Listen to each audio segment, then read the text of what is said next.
మనం అందరం అర్థం చేసుకోవాల్సిన విషయం ఏంటంటే, ఒకప్పుడు మన జీవితంలో దేవుణ్ణి అర్థం చేసుకోలేనప్పుడు, దేవుణ్ణి ఎరగలేనప్పుడు, వాక్యం సరిగ్గా మనకు తెలియనప్పుడు, దేవుడు అంటే మనకు తెలియనప్పుడు మనం తప్పు చేసి ఉండొచ్చు, మనం పాపం చేసి ఉండొచ్చు.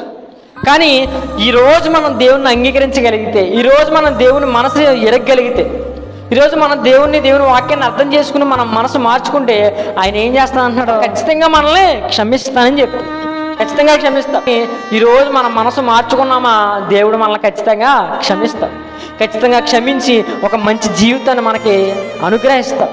అందుకనే కాబట్టి చెప్తున్నానండి, ఇప్పటికీ అనేకులు ఇలాగే ఉన్నారు. ఎలా ఉన్నారండి, ఇదిగో నేను తప్పు చేశాను, నేను పాపం చేశాను, నేను ఎలా వస్తాను దేవుని సన్నిధికి, నేను ఎలా వస్తాను దేవుని మార్గంలోకి, నేను ఎలా వస్తాను ప్రార్థనకు అని చెప్పి చేసిన ఆ తప్పుడు పని దగ్గర ఆగిపోతున్నారు. ఎక్కడ ఆగిపోతున్నారు చెప్పండి? చేసిన ఆ పాపం దగ్గర ఆగిపోతున్నారు, ఆ పాపపు జీవితం దగ్గర ఆగిపోతున్నారు. కానీ ఇదిగో దేవుడు నన్ను క్షమిస్తాడో, దేవుడు నన్ను ఒకప్పుడు నేను తెలిసి చేశాను,